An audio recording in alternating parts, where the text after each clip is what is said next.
নমস্কার সবাইকে, গল্পাঞ্জলি চ্যানেলে আপনাদের স্বাগত। আমি রুমকি। আমার আজকের নিবেদন জগন্নাথ প্রামাণিক রচিত ছোট গল্প সুপর্ণাকে নিয়ে একটি কথকথা।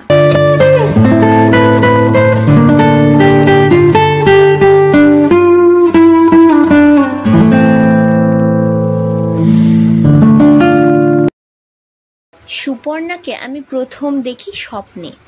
তখন আমি প্রতি রাত্রেই স্বপ্ন দেখতাম, কখনো কখনো দিনের বেলাতেও।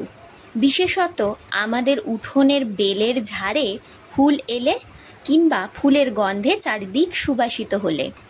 আমার মাস্টার বাবার যে বছর মাথা খারাপ হলো এবং চিৎকার করে বলতে আরম্ভ করলো, সাবধান সাবধান, সিরাজউদ্দৌলা বিশ্বাসঘাতক মির্জাফর এগিয়ে আসছে, অথবা যাহা যায় তাহা অনন্তকালের জন্য মরিয়া যায়, তাহা আর ফিরিয়া আইসে না, প্রভৃতি অসংলগ্ন আবোল তাবোল সংলাপ। বাবার মাথা খারাপ হওয়ার পরই আমি সুপর্ণাকে স্বপ্নে দেখি এবং আমার গনগনে যৌবনে সুপর্ণা হাজার হাজার লক্ষ লক্ষ কামনার কীট জাল বিস্তার করে আমাকে দগ্ধ করতে থাকে। কিন্তু কখনো কখনো যা অসম্ভব, যা ধরা ছোঁয়ার বাইরে, যা ভাবতে গেলে জিভের সব লালা শুকিয়ে যায়, তা নিয়েও মানুষ স্বপ্ন দেখে এবং স্বপ্ন দেখে যেতেই থাকে, দিনের পর দিন, রাতের পর রাত। আমারও হলো সেই রকম অবস্থা।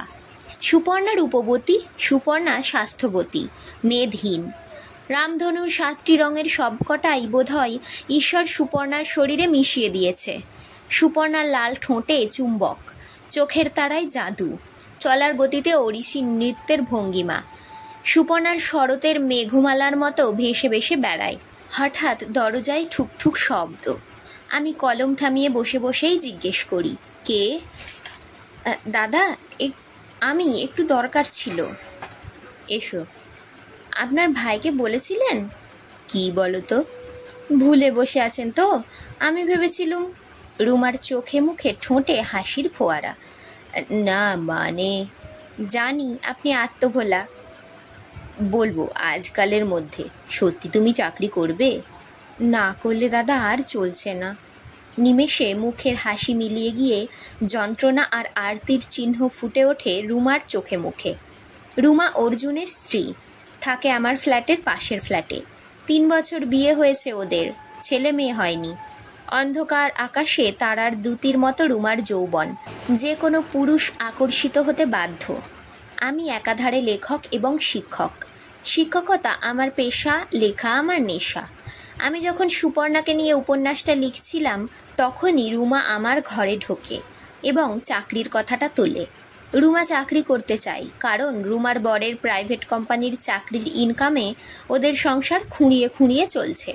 কিন্তু ওর বর অর্জুন মধ্যবিত্ত এবং অল্প আয়ের হলেও এমনই কতকগুলো মূল্যবোধকে ধরে আঁকড়ে বসে আছে যে স্ত্রীকে চাকরি করতে দিতে নারাজ। তাই রুমা আমাকে এসে বারবার অনুরোধ করে যেন আমি ওর স্বামীকে বুঝিয়ে সুঝিয়ে বলি, আজকাল অনেক মেয়েই তো আপিস আদালতে চাকরি করছে, রুমা করলে ক্ষতিটা কি? রুমা জানে ওর বর অর্জুন আমাকে ভীষণ ভক্তি শ্রদ্ধা করে, আমার কথা সে ফেলতে পারবে না। সেদিন সকাল থেকে আমার মাথার খুব যন্ত্রণা, জ্বরও সামান্য সামান্য। শুয়ে আছি বিছানায়। রুমা সারাদিন আমার কোনো সাড়া শব্দ না পেয়ে দরজা ঠেলে ঘরে ঢোকে। ঢুকেই আমাকে বিছানায় শুয়ে থাকতে দেখে জিজ্ঞেস করে, দাদা, আপনার কি শরীর খারাপ? ঠিক শরীর খারাপ নয়, সকাল থেকে মাথার খুব পেইন হচ্ছে, তাই স্কুলে যেতে পারিনি, শুয়ে আছি। রান্নাবান্নাও করেননি? খাওয়া দাওয়া হয়নি নিশ্চয়ই? না মানে তেমন খিদে টিদে নেই। মুহূর্তে রুমা ঘর থেকে বেরিয়ে যায় এবং মিনিট কয়েকের মধ্যে থালায় করে কিছু খাবার এনে আমার বিছানার সামনে রেখে আবদারের সুরে বলে, উঠুন, খেয়ে নিন। রুমার আন্তরিকতা আমার হৃদয় স্পর্শ করে। আমি বিছানা ছেড়ে উঠে রুমার আনা খাবার তৃপ্তি করে খাই। অর্জুনের নাতি দীর্ঘ চেহারার মধ্যে গ্রামারাস কিছু না থাকলেও পুরুষালী ভাবের কোনো অভাব নেই এবং আমার যতদূর মনে হয় অর্জুন রুমার যোগ্য স্বামী। কিন্তু রুমাদের সংসারের অসচ্ছলতা মাঝে মাঝে আমাকে পীড়া দেয়। মনে মনে ভাবি, আমার তো ত্রিভুবনে কেউ নেই, যা মাইনে পাই কিছু যদি ওদের দিই, ওদের সংসারের অভাব ঘোচে। কিন্তু ভাবনাটা, পাছে রুমা এবং ওর স্বামী অন্যভাবে নেয়, এই চিন্তায় প্রকাশ করতে পারি না। এইভাবেই কেটে যায় প্রায় 6টি মাস। একদিন আমি যখন আমার উপন্যাস নিয়ে ব্যস্ত, হঠাৎ সন্ধ্যের দিকে রুমা হন্তদন্ত হয়ে আমার ঘরে প্রবেশ করে বলে, দাদা শিগগির একবার চলুন, ওর ভীষণ বিপদ। কি হয়েছে? আমি বিস্ময়ে জিজ্ঞেস করি। পুলিশ এসেছে ওকে অ্যারেস্ট করতে। অ্যারেস্ট করতে পুলিশ এসেছে? সে কি? হ্যাঁ দাদা। রুমার চোখে মুখে বিপন্নতা ও ভয়ের চিহ্ন। ওর আপেল বর্ণ রক্তিম গাল যেন রক্তশূন্য। সে কি? চলো চলো গিয়ে দেখি। আমি রুমাকে নিয়ে সঙ্গে সঙ্গে ওদের ফ্ল্যাটে যাই। ওর স্বামী বিছানায় মাথা নিচু করে বসেছিল। আমাকে এক ঝলক দেখেই মুখ ঘুরিয়ে নেয়। রুমার স্বামীকে দেখে আমার যেমন রাগ হয়, আবার মায়াও হয় সেই রকম। আমি রুমার স্বামীর থেকে দৃষ্টি ফিরিয়ে রুমাকে জিজ্ঞেস করি, পুলিশ কোথায়? গেটে, লিফটের কাছে অপেক্ষা করছে। দত্তদা আমাকে খবরটা দিয়ে গেলেন। দত্তদা, যিনি হাইকোর্টের উকিল? হ্যাঁ। তা কিসের জন্য অ্যারেস্ট করতে এসেছে কিছু বলেছে? আমার কথার কোনো উত্তর না দিয়ে রুমাও মাথা নিচু করে থাকে। স্থানীয় থানার পুলিশ অফিসার আমার চেনা। এই জগদীশপুর মফস্বল শহরে আমি এই কবছরেই ইংরেজির স্যার হিসেবে প্রসিদ্ধি লাভ করেছি দ্রুত। এই সুবাদে ওসির পুত্রটিও আমার কাছে টিউশনি পড়তে আসে।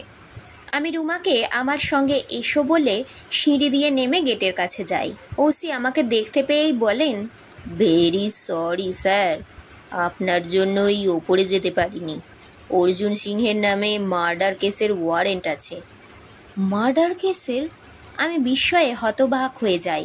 এতক্ষণ আমি ভেবেছিলাম চুরি টুরি, দাঙ্গা হাঙ্গামা, অফিসের ক্যাস্তচরূপ, যা অনেক সময় অনেক মানুষ অভাবের তাড়নায় করে থাকে। অর্জুন হয়তো সেরকমই কিছু করেছে।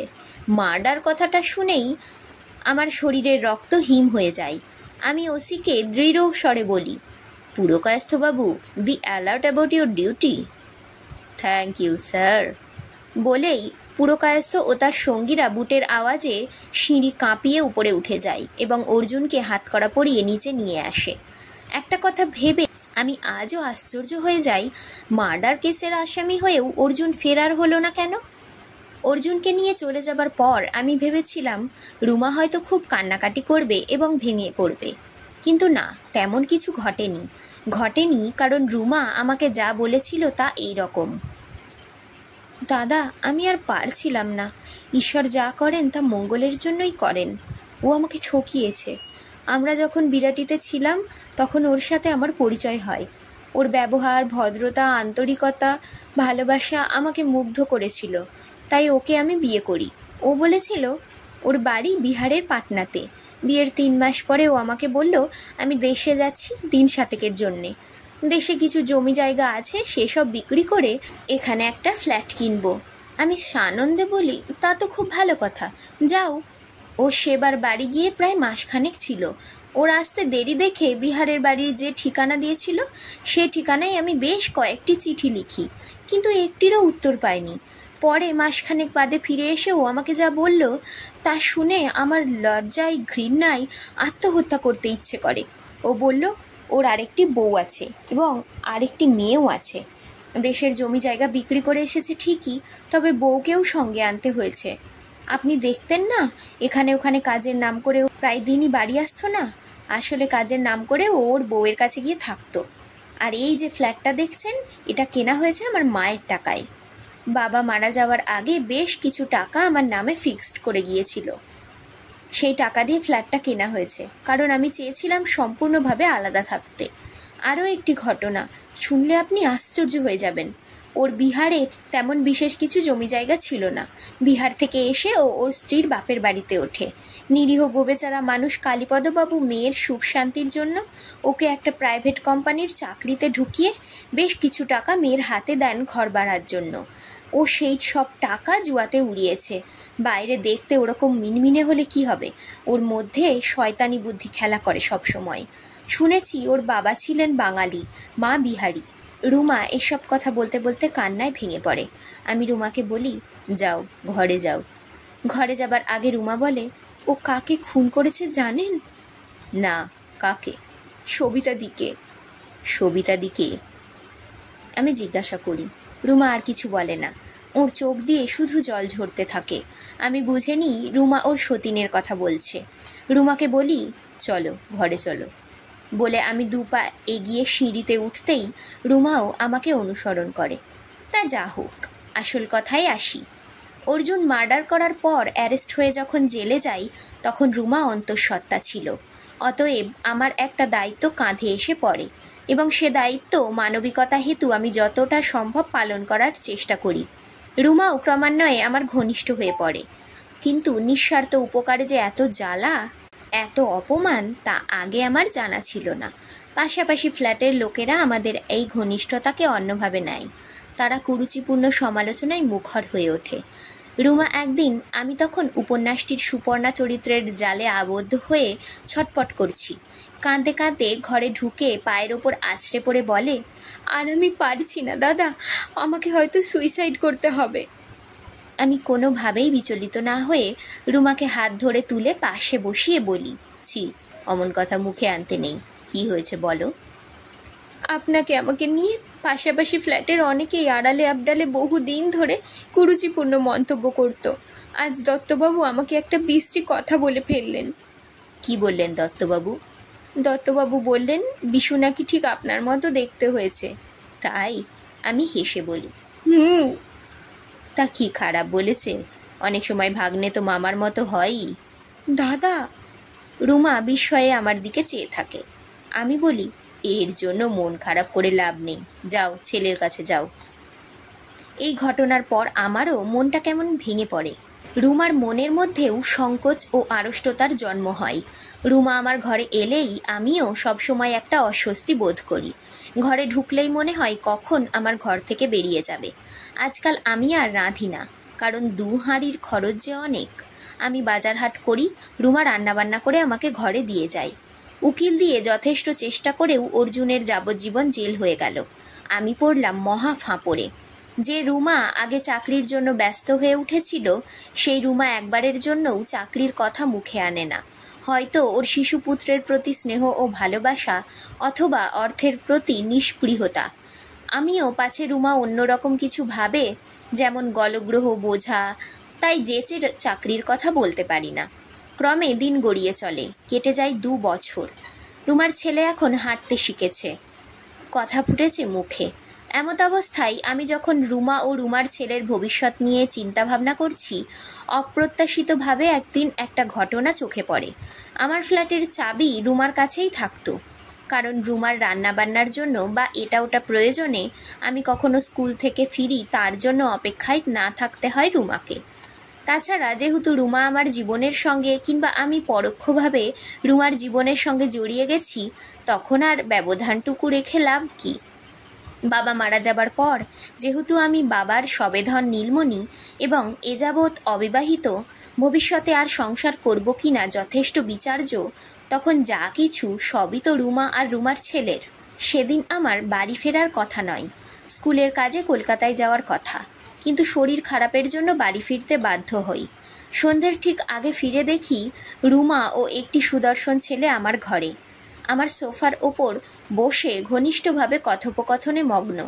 বিছানার ওপরেই সদ্য সমাপ্ত করা চায়ের কাপ। 2-3 বেল টেপার পর রুমা ঘর খোলে। আমাকে দেখেই চমকে ওঠে। চোখ মুখের ভাবে ভয়ঙ্কর ভীতি। আমতা আমতা করে রুমা বলে, কি ব্যাপার দাদা, কলকাতা যাননি? আমি পরিস্থিতি স্বাভাবিক করার জন্য বলি, না, শরীরটা খারাপ, তাই আজ আর গেলাম না। রুমা ব্যস্ত হয়ে আমার কাছে এসে হাতটা ধরে পরখ করে বলে, কি হয়েছে, জ্বর টর হয়নি তো? না না, এমনি সকাল থেকে পেটটা খারাপ, স্কুলেও 3 বার বাথরুমে যেতে হলো, তাই। ও, বসুন, বলে রুমা চেয়ার টেনে সামনে এগিয়ে দেয়। আমি চেয়ারে বসতেই রুমা বলে, দাদা, ইনি আমার পিস্তুত ভাই অরুণ, দিল্লিতে থাকে। নিজস্ব ফেব্রিক প্রিন্টের কারখানা আছে। কলকাতায় এসেছে কয়েকদিনের জন্য, খুঁজে খুঁজে এসে হাজির। আমি ঠোঁটে হাসি বিছিয়ে দিয়ে আন্তরিকভাবে বলি, তা বেশ, ভালোই তো। সেদিন ভদ্রলোক আর বেশিক্ষণ বসেননি। সামান্য 2-4 কথা আলাপের পর, কাজ আছে, চলি দাদা, বলে উঠে পড়েন। রাতে আমি শুয়ে ভাবি, ইতিপূর্বে রুমাকে হাজার দিন হাজার প্রশ্ন সত্ত্বেও ওর যে কোনো আত্মীয় আছে সে কথাও স্বীকার করেনি। আজ হঠাৎ পিস্তুত ভাই। কিন্তু নিজেকে ছোট না করে ঘটনাটিকে আমি অন্যভাবে নিই। হয়তো রুমা পিস্তুত ভাইকে তেমন আত্মীয়ের পর্যায়ে ফেলেনি বলেই বলেনি। তা বোনের সঙ্গে দেখা করতে এসেছে তো ভালোই, ক্ষতিটা কি? বরং রুমা একঘেয়েমি ও একাকিত্বের জীবনে ক্ষণিক আনন্দ তো পেয়েছে। এরপর মাত্র 15 দিন। একদিন স্কুল থেকে ফিরে আমাদের গীতাঞ্জলি অ্যাপার্টমেন্টের গেট দিয়ে ঢুকছি। দারোয়ান আমার হাতে একটা চিঠি ও 2টো ফ্ল্যাটের চাবি ধরিয়ে দিয়ে বলে, দিদিমণি আপনাকে দিয়ে গেছেন। ঘরে ঢুকে লাইট অন করে চিঠি খুলে দেখি রুমা লিখেছে, দাদা, আমি অরুণের সঙ্গে দিল্লি চললাম। এছাড়া আমার আর কোনো উপায় ছিল না। আপনি আমাকে ক্ষমা করবেন। আজ অনেক দিন পর আবার আমি ধুলো ময়লা ঝেড়ে আমার উপন্যাসের খাতা খুলে বসেছি। জানি না সুপর্ণাকে নিয়ে উপন্যাসটা শেষ করতে পারবো কিনা। আজকের পাঠ এখানেই শেষ। গল্প পাঠ ভালো লাগলে অবশ্যই একটা লাইক করে দেবেন আর নিজের বন্ধুদের সাথে শেয়ার করে দেবেন। আর আজ যারা নতুন আমার চ্যানেলে, অবশ্যই সাবস্ক্রাইব করবেন। আপনার একটি সাবস্ক্রিপশন আমাকে আরও অনেক নতুন গল্প পড়তে অনুপ্রেরণা যোগাবে। ধন্যবাদ। ভালো থাকবেন সবাই।